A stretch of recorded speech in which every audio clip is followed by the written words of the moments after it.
bravé et la mort et l'enfer. La force est en Christ, la force est en Christ. Retour aux fondamentaux de la foi en Jésus-Christ de Nazareth. Jésus d'un mot fait tomber tous les fers.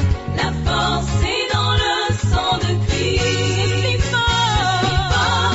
Retour aux fondamentaux de la foi en Jésus-Christ de Nazareth, une émission d'enseignement présentée par le pasteur Chrétien Joseph. Oui, plus que vainqueur par le sang. Retour aux fondamentaux de la foi en Jésus-Christ de Nazareth, c'est tous les mercredis de 10h45 à 11h15 sur Radio Évangélique Maranatha. Veux-tu du ciel t'approcher chaque Bonne écoute à vous. jour? La force est en Christ, la force est en Christ. Bonjour, chers auditrices et auditeurs. Ce matin, nous prions que le Seigneur vous accorde sa grâce, que dans son amour, qu'il vous éclaire et qu'il vous édifie, que les chaînes tombent et que vous soyez libérés par la parole de vie, que cette parole vous confère la vie abondante en Jésus-Christ, au nom puissant de Jésus. Donc nous allons encore poursuivre notre thème essentiel. Nous étions en train d'éplucher, de détailler toutes les bénédictions qui sont liées à la mort, l'ensevelissement et la résurrection de notre Seigneur Jésus-Christ. Et nous avons déjà dit beaucoup de choses. Et nous avons dit aussi que cet évangile est celui que nous devons annoncer. Et cet évangile, c'est celui qu'il faut croire pour être sauvé. L'évangile de Jésus-Christ de Nazareth, auquel il faut croire selon qu'il est écrit dans 1 Épître de Paul aux Corinthiens chapitre 15. Vous allez vous rendre compte que ce ne sont pas des concepts. L'évangile ne concerne pas des philosophies, ni une idéologie. Vous allez voir que c'est trois piliers qui constituent cet évangile. Ce sont des faits réels constatés et qu'il faut croire. Christ est effectivement mort pour nos péchés. Et Jésus-Christ qui est mort a été enseveli. Et le troisième jour, il est ressuscité. Et il a été vu par beaucoup, ses 12 disciples et plus de 500 frères, selon qu'il est écrit dans la première épître de Paul aux Corinthiens.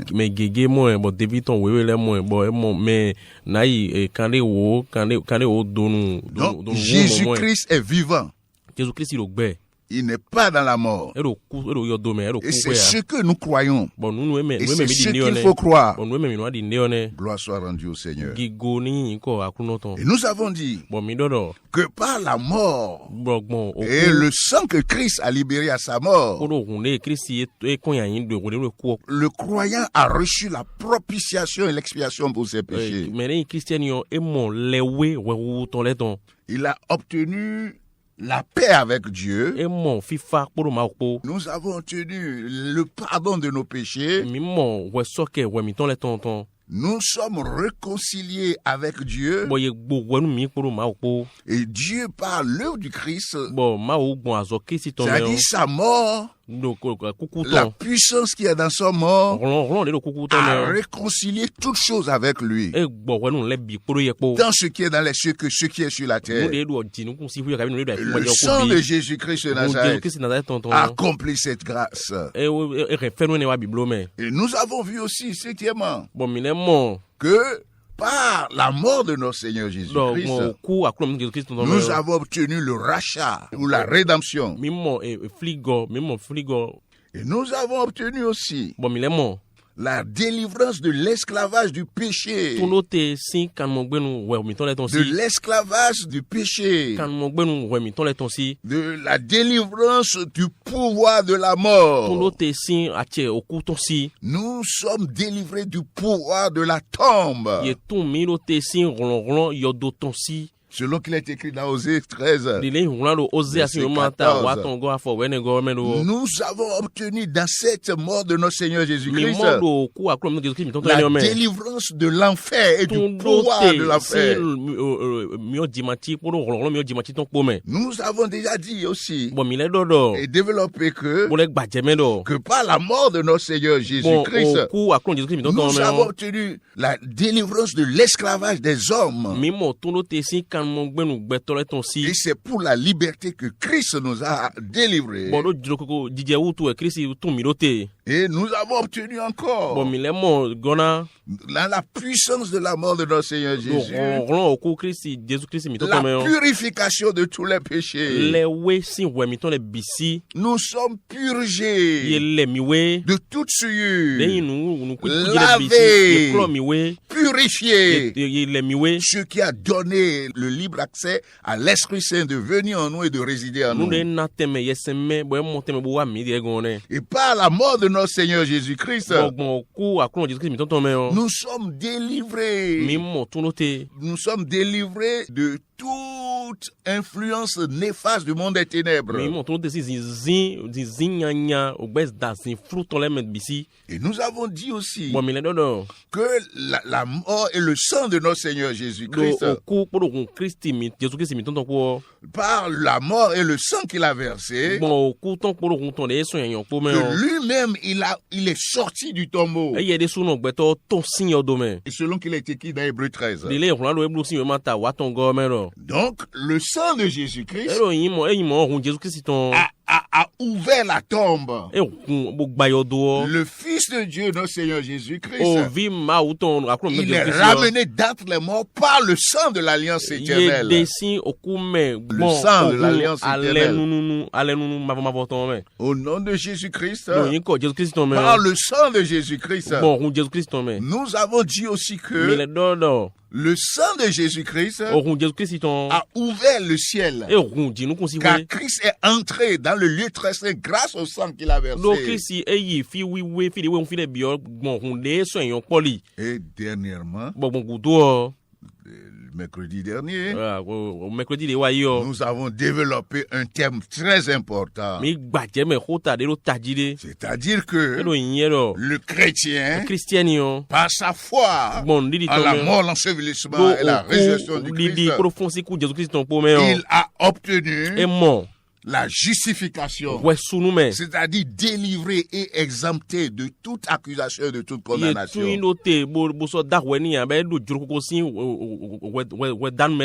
Gloire à Dieu. Gloire à Dieu. Et t'as entendu que par le sang de Jésus-Christ, nous avons libre accès dans le lieu très saint. Mais aujourd'hui, nous revenons encore sur ce thème précédent, la justification. Le chrétien, le croyant est justifié gratuitement par la grâce de Dieu. Et ce thème que nous avons évoqué, la justification, qui est un thème essentiel dans la sotériologie, c'est-à-dire l'étude du salut.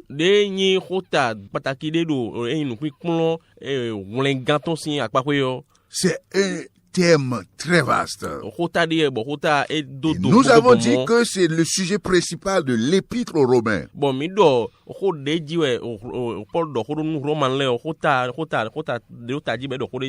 Et il a résumé son épître en disant ceci: nous n'avons pas honte de l'évangile, car c'est la puissance de Dieu pour le salut de quiconque croit. Car c'est en lui qu'est révélée la justice de Dieu, la justice de Dieu par la foi, pour et pour la foi. Selon qu'il est écrit, le juste vivra par la foi. Mais ce terme-là, ce thème principal, ça fait, si je peux vous dire ceci, s'il existe un enseignement fondamental de la foi en Jésus-Christ, à propos duquel beaucoup de chrétiens et de serviteurs de Dieu ont de difficultés à comprendre, s'il existe un terme fondamental pour lequel il y a beaucoup de débats, c'est bien sûr la justification par la foi. La justification gratuite par la foi et sans les œuvres de la foi et sans les efforts humains. Sans les œuvres de la loi, nous sommes justifiés sans les œuvres de la loi. Et nous sommes sauvés par la foi sans les efforts humains. Nous allons lire un verset dans Romains. Romains 5. Et comme nous l'annonçons ainsi, ce terme, nous allons passer un peu de temps sur ça. Parce que c'est un terme fondamental. Ce que nous avons constaté, il y a très peu d'enseignements sur ce terme. Mais on laisse les chapitres 1 au chapitre 5. Au chapitre 6, les gens vont prêcher peut-être sur le chapitre 8. Ils vont sauter le chapitre 9. Prendre quelques versets dans le chapitre 10 de l'Épître de Romains. Mais ils aiment le chapitre 12. Là où on a dit, on a donné des commandements, fais ceci, fais cela. C'est bien triste. Parce que la fondation pour pouvoir faire, c'est de 1 à 5. Même on peut dire jusqu'à 8. Puisque le chapitre 7 et 8 nous parle de l'affranchissement. Donc je vais lire. La Bible dit dans Romains 5, je vais lire à partir du verset 7. À peine mourrait-on pour un juste. Quelqu'un peut-être mourrait-il pour un homme de bien. Mais Dieu prouve son amour envers nous en ce que, lorsque nous étions encore des pécheurs, Christ est mort pour nous. À plus forte raison, donc, maintenant que nous sommes justifiés par son sang, serons-nous sauvés par lui de la colère. Le passage le montre là. Le verset 9. Montre que nous sommes justifiés par le sang de Jésus-Christ. À plus forte raison donc, maintenant que nous sommes justifiés par son sang, serons-nous sauvés par lui de la colère à venir. Alléluia. Alléluia. Il y a de la puissance dans le sang de Jésus. Et c'est par cette puissance que nous sommes justifiés. Et nous avons dit la fois dernière ce en quoi consiste cette justification par la foi. C'est une déclaration souveraine du Dieu Saint. Il déclare de façon légale que le croyant qui croit en la mort, l'ensevelissement et la résurrection du Christ est juste.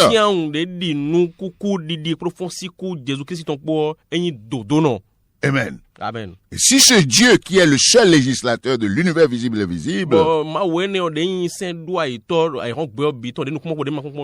est le grand juge de tout l'univers, s'il déclare quelqu'un juste au moyen de la rédemption qui est en Jésus-Christ, par la foi, juste quelqu'un, rien dans cet univers visible et invisible ne peut aller contre. nous avons insisté que la justification est un don de Dieu. C'est un don et nous l'avons, ça aussi, nous avons lu le passage que je rappelle encore aujourd'hui. Et nous allons lire, c'est dans Romains 5.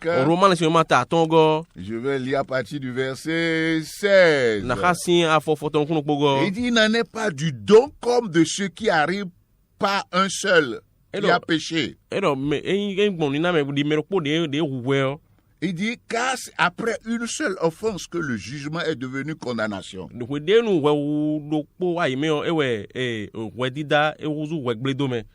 Tandis que le don gratuit devient justification après plusieurs offenses. C'est-à-dire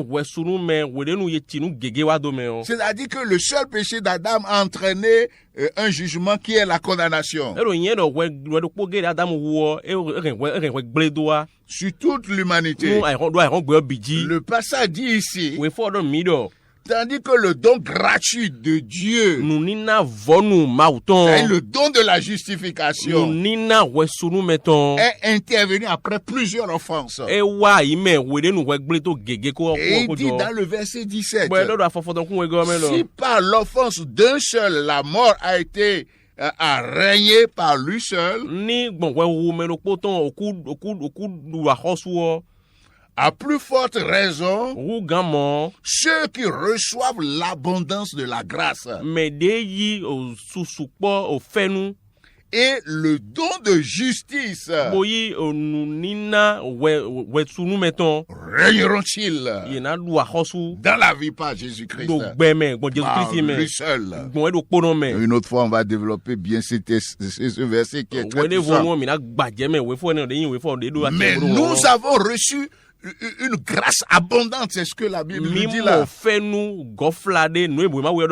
Et qui a consisté en ce que Dieu nous a déclaré gratuitement justifié, juste par l'œuvre de notre Seigneur Jésus-Christ. Donc, cette doctrine de la justification, sans les œuvres de la loi, et sans l'effort humain, a été si mal incompris déjà au temps de l'apôtre. Depuis l'apôtre Paul. Et au point que l'apôtre Paul, dans Romains 3, 7-8, il a prononcé une condamnation contre ceux-là qui le calomnient, prétendant que lui, par cette doctrine, il est en train d'encourager les gens à pécher. De la même manière, jusqu'à l'heure où nous parlons, quand on prêche, on développe ce thème. Il y a des serviteurs, des enseignants de la parole de Dieu, des serviteurs de Dieu, des croyants qui pensent que c'est un enseignement qui encourage le péché.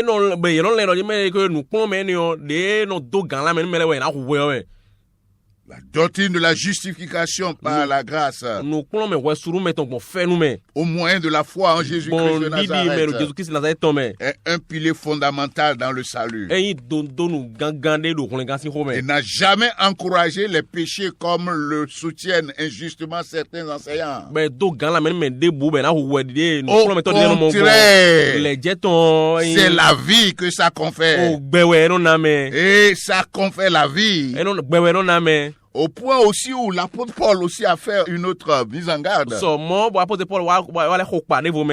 Romains 6, il commence par dire, que dirons-nous donc? Demeurerons-nous dans le péché afin que la grâce abonde? Loin de là. Comment nous qui sommes morts au péché continuerons à vivre dans le péché? Bien que l'apôtre Paul Après avoir développé cette doctrine, et mis cette mise en garde, ce qu'il dit là n'encourage pas le péché. Jusqu'à ce jour, certains continuent à penser que cela encourage le péché. Et c'est pour cela que nous allons passer assez de temps sur ce thème. Il a dit ça. Mais les religieux ne veulent pas céder. C'est-à-dire les pharisiens, les sacrificateurs, les membres du Sanhédrin de nos jours. Ils ne veulent pas que cette doctrine fondamentale soit exposée pour l'édification du corps de Christ. Ceux-là préfèrent enseigner le salut par les œuvres humaines.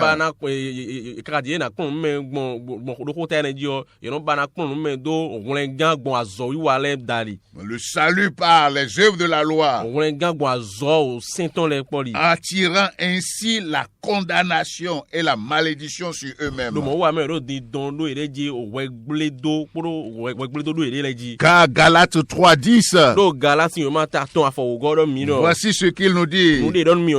Galates 3:10 dit, car tous ceux qui s'attachent aux œuvres de la loi sont sous la malédiction. Car il est écrit, maudit est quiconque n'observe pas tout ce qui est écrit dans le livre de la loi et ne le met pas en pratique, et que nul ne soit justifié devant Dieu par la loi. Cela est évident, parce que le juste vivra par la foi. Alors, j'exhorte les frères à écouter ceci. Dans sa première épître aux Corinthiens, chapitre 15, le verset 56, le Saint-Esprit nous dit ceci. Les guillons de la mort, c'est le péché. Et la puissance du péché, c'est la loi. Ça montre quoi? Cela est en train de montrer que ce qui donne la puissance au péché, c'est la loi. Et le péché conduit à la mort. Ça veut dire quoi? Prêchez alors la loi dans les églises. Dans les églises où les efforts humains pour l'obtention du salut, pour obtenir la justification, c'est donner alors la puissance au péché dans l'église. Et alors, au contraire de ce qu'ils pensent, c'est-à-dire ceux qui pensent qu'il faut prêcher les efforts humains pour obtenir le salut, quand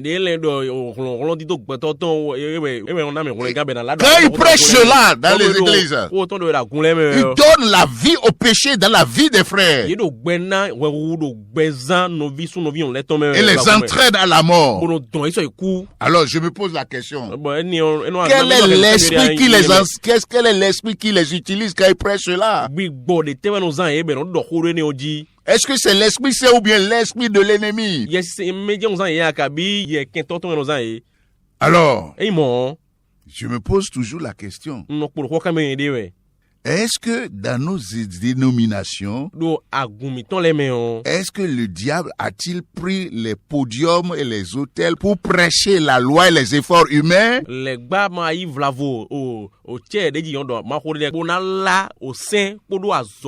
donner la puissance au péché dans la vie des gens, pour que les gens meurent? C'est une question. Dans Romains 4:15, le Saint-Esprit dit, la loi produit la colère. Et que là où il n'y a pas de loi, il n'y a non plus de transgression. Dans Hébreux 7, 19, il est clair, il a été dit clairement que la loi n'a rien amené à la perfection. Enseignez alors la justification par les œuvres et la justification par la grâce plus les œuvres.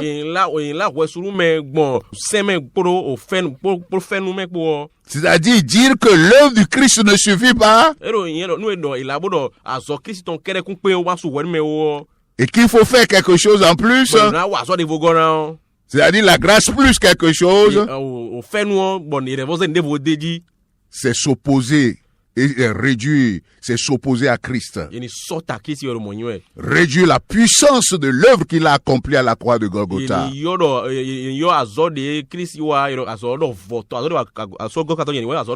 C'est s'opposer à la puissance purificatrice, la puissance salvatrice de la mort de notre Seigneur Jésus-Christ. C'est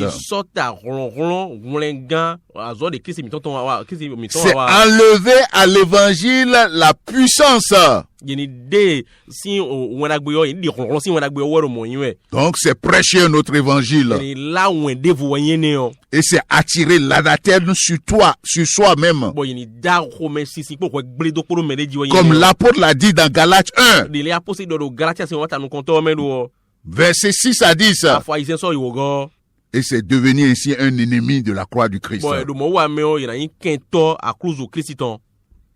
L'apôtre Pierre a aussi fait des mêmes mises en garde. Dans sa deuxième épître, il a dit, il a bien dit qu'il y en a qui ne comprennent pas ce que l'apôtre Paul enseigne. Et ils tordent le sens pour leur propre destruction, pour leur propre ruine. La doctrine de la justification par la foi seule. La foi seule, sans les œuvres de la loi, sans les efforts humains, constitue le centre, le cœur de l'évangile de notre Seigneur Jésus-Christ. Et constitue l'un des paquets majeurs du salut.